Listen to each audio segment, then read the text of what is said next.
Dataminer est heureux de vous présenter Parcours.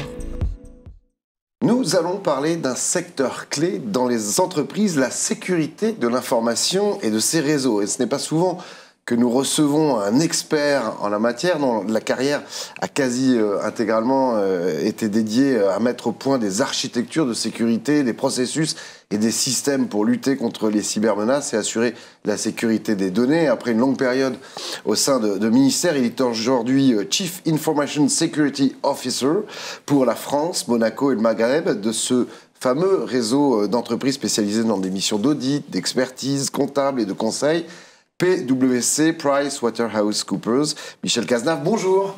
Bonjour. On est enchanté de vous avoir sur le plateau d'Agnews Sécurité, parce qu'effectivement, vous avez une expertise qui est passionnante. On n'en a pas eu souvent sur le plateau de Parcours. Mais je vais revenir à l'origine du monde pour vous, en tout cas. Vous êtes toulousain, autre pays de l'Ovalie, où vous avez passé votre adolescence. Alors, effectivement, j'ai passé toute ma jeunesse à Toulouse et à Colomiers. Ouais. Juste à côté, puisque mon père travaillait dans l'aéronautique. Bien sûr. Donc c'est un milieu qui était sympathique pour moi et une ville qui était ma ville natale et mon coin de jeu quand j'étais jeune. C'est-à-dire que Toulouse, on est soit chez Airbus, soit au Stade Toulousain. À l'époque, c'était plutôt aérospatial et Dassault Aviation, mais bon, aujourd'hui, c'est vraiment Airbus soit Stade. De toute manière, le Stade Toulousain, ça ne se discute pas. Qu'est-ce que vous rêviez de faire quand vous étiez petit? Alors, pas de mystère, j'ai parlé d'aéronautique, je voulais être pilote. D'accord. Et est-ce qu'il y avait des militaires dans votre famille? Alors j'avais des militaires, mais c'était pas le sujet. L'aéronautique, très jeune, j'étais invité le dimanche. Mon père faisait des cockpits d'avion, des visites d'éclairage et tout ça. Et donc j'étais dans le cockpit, il me disait ça s'allume pas. Et donc voilà, je passais des fois des dimanches alors qu'il avait une visite officielle le lendemain à vérifier que tous les appareils dans le cockpit, donc j'ai mis mes fesses dans un cockpit de Jaguar, dans un cockpit d'Alpha Jet, et c'est comme ça que c'est né. Okay. Voilà. Alors effectivement, vous passez un bac scientifique et vous intégrez l'école du personnel volant de l'aéronautique navale. Là, c'est toujours dans l'optique d'être pilote de chasse? Alors non, en fait, entre-temps, j'ai fait une école militaire, donc l'école de Mestrance aéronautique, qui est une école de sous-officiers qui prépare à différentes carrière dans l'aéronautique pour être pilote, contrôleur aérien ou mécanicien de bord, enfin différentes professions qui volent. Et j'ai pas été assez bon, donc j'ai raté le cours de pilote et donc j'ai choisi contrôleur aérien comme métier, ce qui était une manière d'être en contact avec l'aéronautique, et de voir voler des avions et de voler aussi, puisque du coup c'était intéressant. On était en tant que contrôleur avec la procédure en langue anglaise qui se mettait en place. On était souvent invités à aller faire des vols avec des pilotes, alors j'ai volé sur plein de types d'appareils. Ouais, donc ça c'était une chance quand même. Il y avait un regret quelque part, j'imagine, et que vous avez peut-être encore aujourd'hui de ne pas avoir été pilote, mais vous êtes resté au contact de votre passion. Alors, un regret, oui et non, en fait. J'aurais pu faire pilote, ça aurait été effectivement le rêve que j'avais quand j'étais petit. Maintenant, j'ai fait tout un tas d'autres choses intéressantes et je regrette absolument pas de les avoir faites. Bien sûr. Alors, on revient à cette époque-là où vous êtes contrôleur aérien, c'est en 82, pendant 5 ans, donc à la base aérienne de Nîmes-Garons, et bien avant qu'elle devienne la base de sécurité civile et d'arrivée des bombardiers d'eau, puisque ça date de 2016. Donc là, à l'époque, c'est une véritable et unique base militaire. Alors, c'est une base militaire et en même temps un aéroport civil, Nîmes-Garons. Et ça a duré 2 ans. Et après, j'ai émigré dans le cadre de la carrière militaire vers Landivisio, qui est une base d'avions de chasse en Bretagne. Toujours comme contrôleur aérien? Toujours comme contrôleur aérien. Et ça a duré 5 ans. Donc là, vos missions, j'imagine que c'est comme pour le civil, c'est de faire en sorte que tout se passe bien aux atterrissages et au décollage. Tout à fait. Et Landivisio, comme Nîmes-Garons, gère des zones civiles, puisque Landivisio est un aéroport qui gère l'aérodrome de Morlaix et celui de Brest-Guipava. Donc l'air inter du soir à 23h et le contrôleur qui est à l'approche à Landivisio gère cet avion-là. D'accord. Ce pendant 5 ans. C'est ça. Et en 87, pour 2 ans, vous devenez alors décodeur, décrypteur pour le ministère de la Défense. Et je ne sais pas du tout ce que c'est. Alors, la cryptologie est une chose qui est très utilisée dans les armées. Et donc, j'ai appris ce métier-là. Et ça a été mon premier contact avec le ministère de la Défense. J'avais quitté la marine entre-temps, donc je suis devenu civil de la Défense. Et donc, j'ai appris un métier pendant 2 ans et que j'ai cultivé encore pendant quelques années. ce qui m'a donné également l'opportunité de mes premiers contacts avec l'informatique, les développements informatiques pour faire ce qu'on faisait à la main ou ce qu'on faisait avec des machines mécaniques ou ce qu'on faisait avec des gros ordinateurs. Quand les premiers PC sont arrivés sur les bureaux, de reconstituer ça parce que c'était quelque chose qui était très efficace. Et alors, vous progressez après ça au sein du service technologie de l'information pour le ministère de la Défense, on est d'accord. On est en 2000, c'est aussi le début de l'essor d'Internet. Alors, entre-temps, mon premier poste de RSSI, en 94, puisque j'ai passé des concours comme il est de rigueur dans l'administration, et en 94, j'ai passé le concours de catégorie A, et on a été convoqué avec l'ensemble des 4 lauréats que nous étions, par le chef de service qui nous a dit, maintenant, rendez-vous utile au sein de la structure, trouvez quelque chose d'utile à faire. Et donc, on était dans des environnements assez sécurisé, va-t-on dire. Et donc, mon idée, c'est effectivement de basculer dans la sécurité informatique, comme on l'appelait à l'époque. En 94, c'est vraiment les balbutiements. Ce qui m'a amené à travailler à la sécurité, mais également jusqu'en 2000, au passage de l'an 2000. C'est ça. Et une fois l'an 2000 passé, se retrouver orphelin, parce que finalement, une fois qu'on a fait la mission pour laquelle on était conçu depuis 3 ans, qu'est-ce qu'on fait? Et c'est là que le ministère souhaitait ouvrir un accès à Internet. C'est l'ouverture de cet accès à Internet, comme dans tout organisme aussi confidentiel que le ministère de la Défense, ça suppose d'avoir tout un tas de précautions. Donc je suis devenu ce qu'on appelait l'administrateur Internet, qui était à la fois la personne qui représentait la direction générale pour la gouvernance, qui créait la règle, quelque part, celui qui organisait les procédures, comment on obtient un accès, ainsi de suite, et celui qui dirigeait les équipes, qui monitorait cet accès à Internet pour éviter les cyberattaques, les fuites de données, ce genre de choses. Déjà à l'époque. Là, je parle justement, je soulignais il y a un instant cette période 89-2000 où vous passez de poste en poste en progressant. Mais déjà, on parle de cyberattaque à l'époque ? Alors, le ministère de la Défense était très précurseur sur le sujet, on ne savait pas. Il faut dire à l'époque, l'Internet était réduit à quelques happy few, mais la précaution du ministère de la Défense, et on l'a vu après, a posteriori, avec tout ce qui était intranet défense et tout ça, c'était vraiment une préoccupation que ça ne devienne pas un biais d'attaque de l'entité et de l'organisme, que ce soit un outil qui permette de bénéficier de toutes les connaissances qui pouvaient être sur ce réseau-là, sans en avoir les inconvénients. Et finalement, durant cette période-là, vous vous formez en même temps qu'arrive Internet et que se développe Internet. On n'a pas encore les réseaux sociaux. Je crois que Facebook, c'est 2005, tout ça. Donc là, il y a vraiment une explosion à partir de 2005. Mais donc, on est vraiment au balbutiement. Et comment vous vous formez finalement en parallèle d'un univers qui n'existait pas ? Alors, entre 87 et 2003, qui a été cette période de formation et de diriger l'accès Internet, j'ai eu l'occasion et l'opportunité d'abord de fréquenter des gens brillants. Donc ça, c'est une belle chance de gens qui aident à réfléchir et à se projeter et à avoir de l'ambition. Deuxième chose, j'ai eu des formations, et je ne compte pas le nombre de formations et l'investissement qu'on a fait sur moi pour me faire progresser. Et ensuite, j'ai eu aussi la chance, c'est de réussir ce qu'on m'avait confié. Parce que j'aurais pu échouer d'une manière ou d'une autre, ou pas le faire aussi bien qu'attendu. Et donc ça, c'est vraiment les 3 facteurs dans cette période-là, où j'ai rencontré des gens, j'ai eu des formations, et j'ai réussi à faire des choses.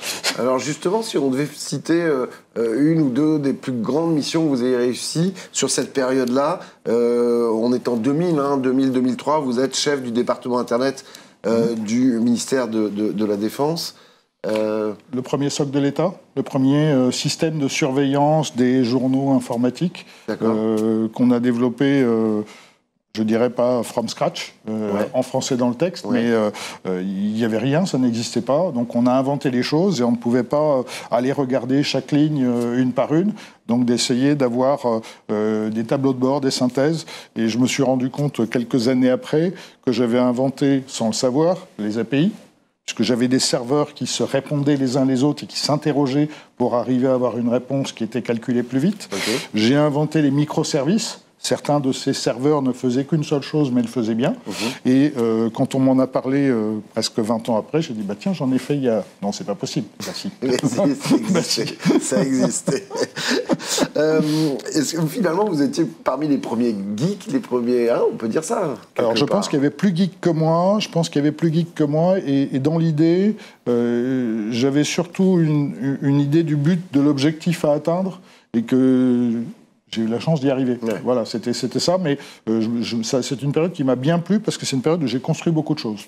Où j'ai élaboré des choses, je les ai conçues, on les a réalisées, et donc en fait évidemment je n'étais pas tout seul, parce que c'est quelque chose qu'on ne fait pas tout seul, mais l'idée d'avoir, on part de rien, on sait où est-ce qu'on doit arriver, on y arrive, c'est quand même extrêmement satisfaisant. Alors justement, vous disiez que vous n'étiez pas tout seul, à l'époque c'était, j'imagine, une petite équipe. Une petite équipe de 26 personnes à l'arrivée. Quand même. Voilà, ce qui est une équipe qui est non négligeable, et surtout avec des gens qui m'ont suivi, qui ont écouté et qui ont contribué à ça. C'est sûr. En 2005, vous devenez officier général de la sécurité des technologies de l'information, toujours pour le ministère de la Défense. 2005-2008. Alors, en 2005, il y a un petit intervalle entre 2003 et 2005 où j'ai eu la chance, et ça c'est encore une fois une chance, on m'a offert une formation pendant 2 ans à l'ANSSI. Au centre de formation de la SSI, formation de très très haut niveau, que ce soit en mathématiques, en statistiques, en cryptologie, voilà, avec quelques camarades qui étaient soit des civils de la défense, soit des officiers, dans le cadre de leur cursus de formation. Et cette formation a été, pour moi, la confirmation que c'était la voie dans laquelle je voulais m'engager. Bon, il y avait également la partie sûreté sur laquelle j'avais travaillé pendant le même temps, mais ça a été la confirmation que c'était une voie d'avenir, parce qu'il y avait un potentiel énorme. On était encore en 2003-2005 sur des choses, enfin je me rappelle l'époque, on parlait de Red Hat 1. Voilà, voilà, donc des choses sur lesquelles on a créé, on a inventé. Après, il y a des gens qui ont théorisé tout ça, mais donc quelque chose à construire initialement. Et quand vous avez un terrain de jeu à construire, c'est juste incroyable. Ouais, il y avait un côté inventeur, un peu géotrouve-tout à cette époque-là, j'imagine. On imaginait, on créait. Alors pas géotrouve-tout. Je n'irai pas jusqu'à géotrouve-tout, mais l'idée c'est de pouvoir créer. C'est-à-dire aujourd'hui, vous voulez un firewall, vous achetez un firewall. Mais avant, à l'époque, vous donc, compiliez le binaire du firewall à partir des sources. Voilà, je me souviens avoir compilé des serveurs web ou un navigateur dont plus personne ne se souvient, qui s'appelait Mosaic. Ah oui, non, ça me dit rien. Voilà, ça vous dit rien. Non. Et c'était un des premiers navigateurs du W3C qui permettait d'avoir des liens où on clique. Alors, il n'y avait encore rien d'animé avec du JavaScript comme on fait aujourd'hui, mais le binaire n'existait pas, donc vous récupériez les sources, vous les compiliez, vous pouviez l'exécuter. Voilà. Donc c'est des choses qu'on a créées, étaient incroyables. Alors, parmi les autres missions qui arrivent entre 2005 et 2008, vous faites de l'analyse de risque, du risk management et le plan national Vigipirate, si on peut évoquer ces deux choses. Alors, c'est pas la période la plus drôle de ma vie, je dois le dire. C'est la période sans doute que je suis... j'en ai les plus mauvais souvenirs, parce qu'effectivement, je travaillais sur de la sûreté, je travaillais sur des dossiers, et j'étais conseiller à la direction générale. Et le métier de conseiller, c'est pas pour moi. C'est-à-dire faire des dossiers que les gens regardent d'un coup d'œil distrait, ou faire des dossiers sur lesquels on dit « Oui, Michel, tu as raison, mais non, on ne le fera pas ». Voilà. J'ai passé 3 ans qui, pour moi, alors j'ai inventé beaucoup de choses, j'ai pensé beaucoup de choses, j'ai écrit beaucoup de choses, mais en même temps, avec un résultat qui était extrêmement faible à l'arrivée. Et ça m'a frustré totalement, ce qui m'a poussé vers l'étape suivante. Ce qui fait que ça explique pourquoi vous passiez sur un autre ministère, c'est ça ? Exactement. Au ministère de l'Europe et des Affaires étrangères. C'est ça. Justement, je me posais la question de pourquoi avoir quitté la Défense, qui est un peu ce ministère de cœur, à celui de l'Europe et des Affaires étrangères. Ceci explique cela. Je crois qu'après, une question de rythme, d'envie et autres, il y avait un poste qui se libérait, ou qui se crée de RSSI du ministère des Affaires étrangères. Alors je fais court parce qu'il a eu plusieurs appellations, un peu comme le ministère de la Défense est devenu le ministère des Armées, on a le ministère de l'Europe et des Affaires étrangères, avec quelques acronymes au passage qui ont changé au fur et à mesure des années, au fur et à mesure des ministres. Mais dans l'idée, c'est que l'ambition que j'avais, c'est de dire que à l'étranger, tout est plus dangereux. À l'étranger, on n'est pas en France. Et donc, la sécurité des systèmes informatiques était quelque chose d'extrêmement important. Mais de la France à l'étranger, vous voulez dire? Des systèmes du ministère des Affaires étrangères quand ils sont dans une ambassade, dans un consulat, et donc, ou à Paris, au Quai d'Orsay.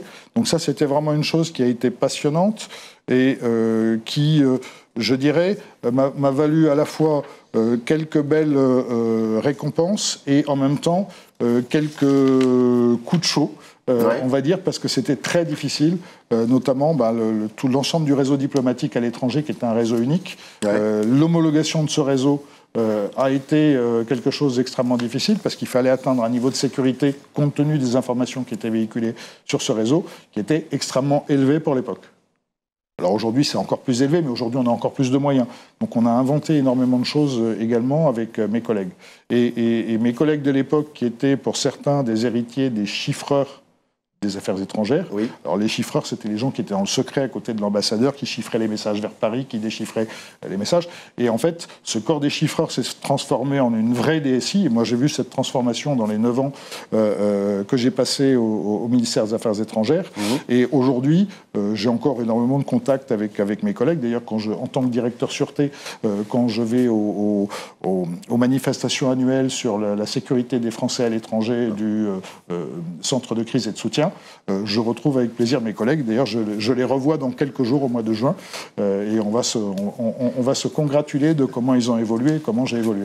Effectivement, 9 ans, 2008-2017, vous me disiez à l'instant beaucoup de satisfaction, de projets menés à terme, incroyable, de récompenses. Et justement, j'imagine que ça a été extrêmement important pour notre pays, pour la France et pour ce ministère, puisque vous avez été fait chevalier de l'Ordre national du mérite en 2010. Tout à fait. C'est en lien avec tout ça. C'est en lien avec tout ça. Et 2 ans plus tard, également, d'avoir été, justement pour l'aspect du réseau diplomatique à l'étranger et de sa sécurité, d'avoir été désigné comme RSSI de l'année sur ce sujet-là.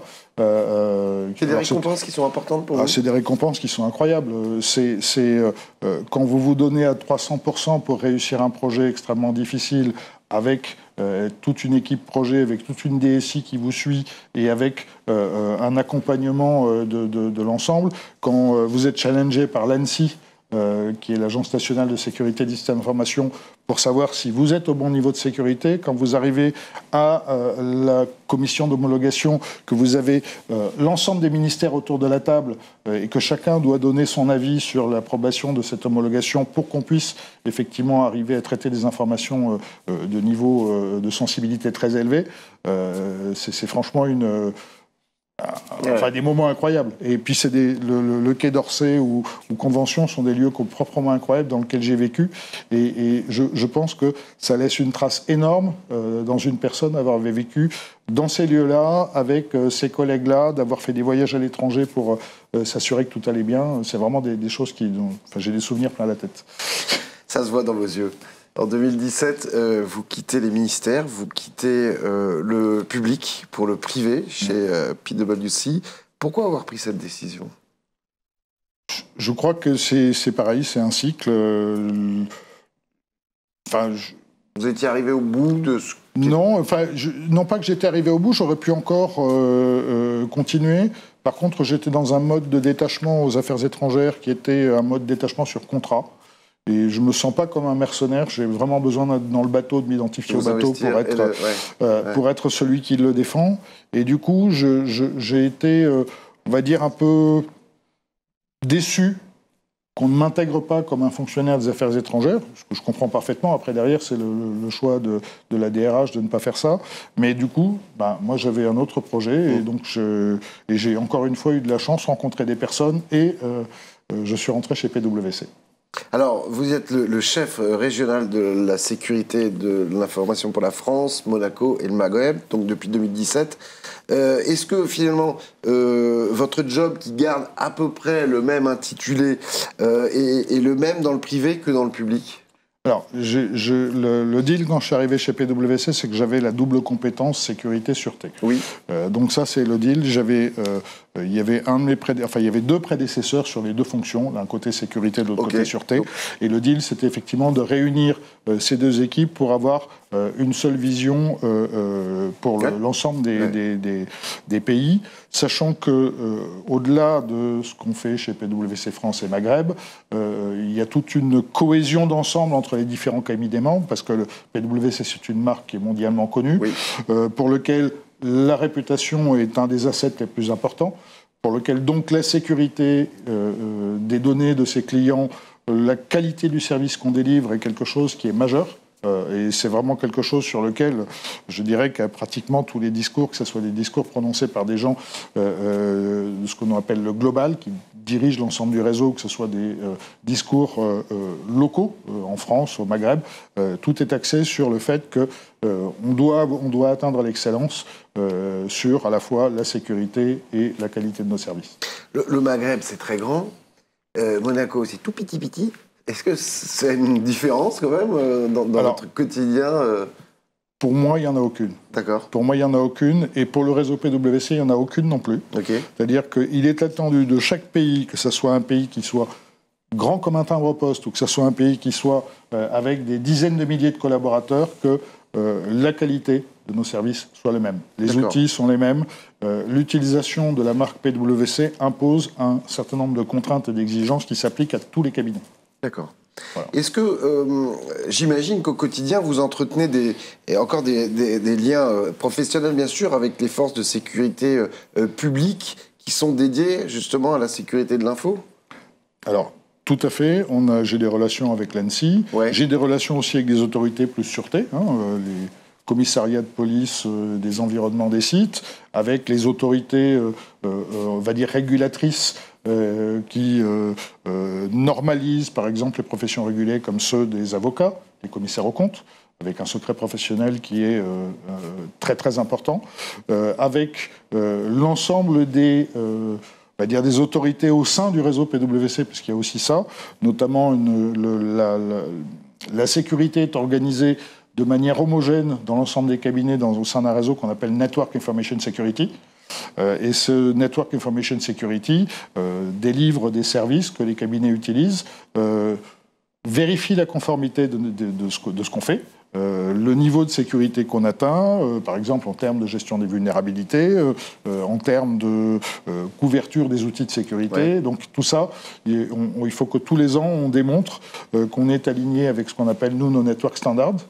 Par exemple, dans les network standards, il y a la protection des personnes qui voyagent, il y a la protection des immeubles, de l'immobilier, il y a la continuité de service, business resilience. Tout ça, c'est ça. On a également une politique de sécurité qui, je dirais, avec un niveau très élevé d'exigence, pour lequel on doit aussi démontrer avec des preuves qu'on respecte l'ensemble des articles. Et ça va très très loin, puisque le questionnaire, c'est à peu près 500 questions, pour lequel à chaque fois il faut démontrer qu'on respecte ça, qu'on a la bonne procédure, que la configuration générale de nos politiques techniques sont conformes.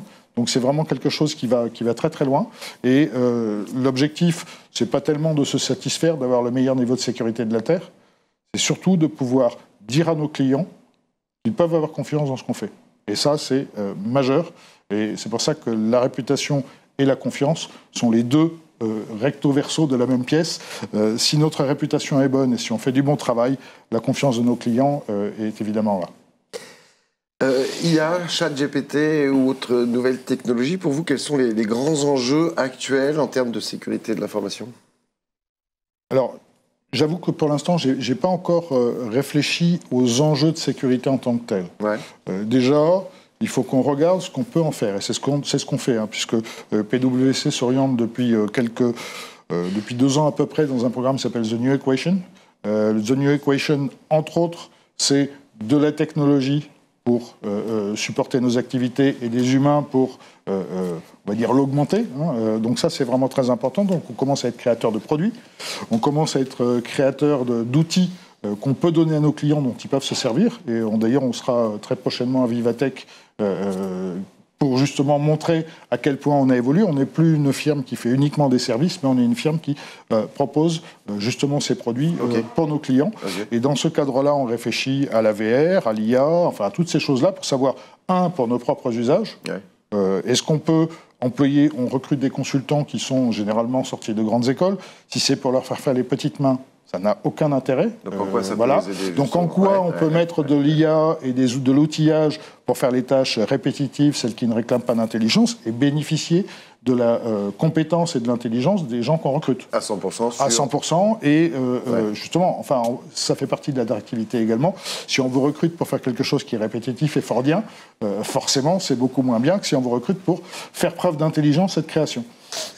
Pour terminer, je vais rapprocher deux de vos passions, votre métier et puis le rugby. La Coupe du Monde de rugby arrive bientôt, les JO juste après.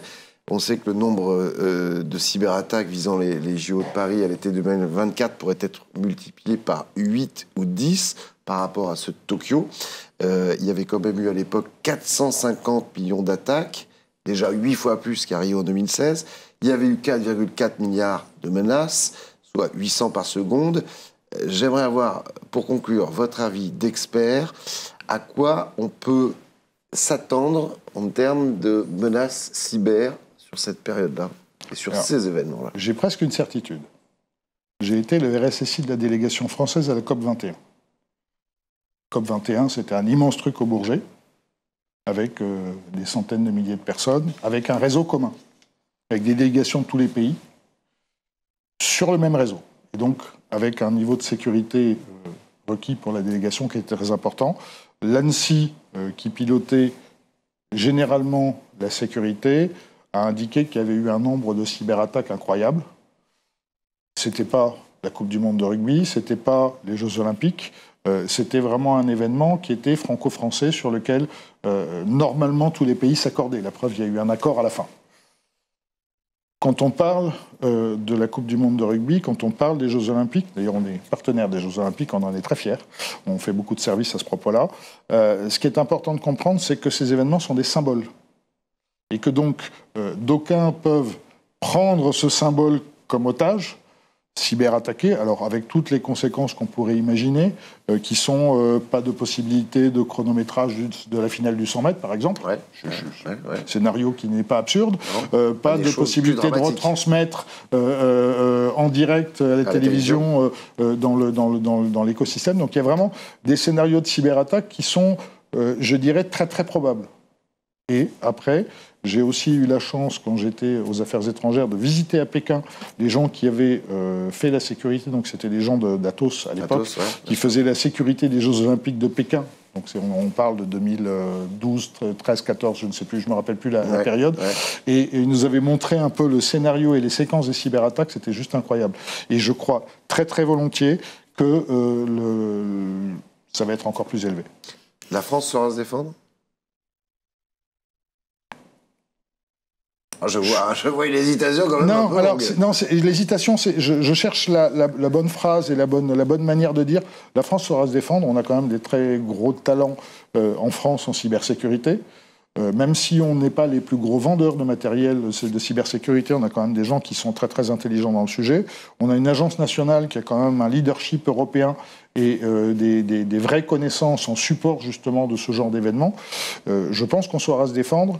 Par contre, je pense qu'on le fera à la française, c'est-à-dire avec sans doute des choses de dernier moment, parce que on a mis des moyens, mais qui étaient peut-être plus mesurés. Si ça avait été d'autres pays, on aurait mis le canon à tuer une mouche. Nous, on va mettre l'outil absolument indispensable, et on le fera just in time, en français dans le texte. Merci beaucoup, Michel. Merci. Merci à vous de nous avoir suivis. On se retrouve très vite. En attendant, prenez soin de vous. Ciao. Data Miner a été heureux de vous présenter Parcours.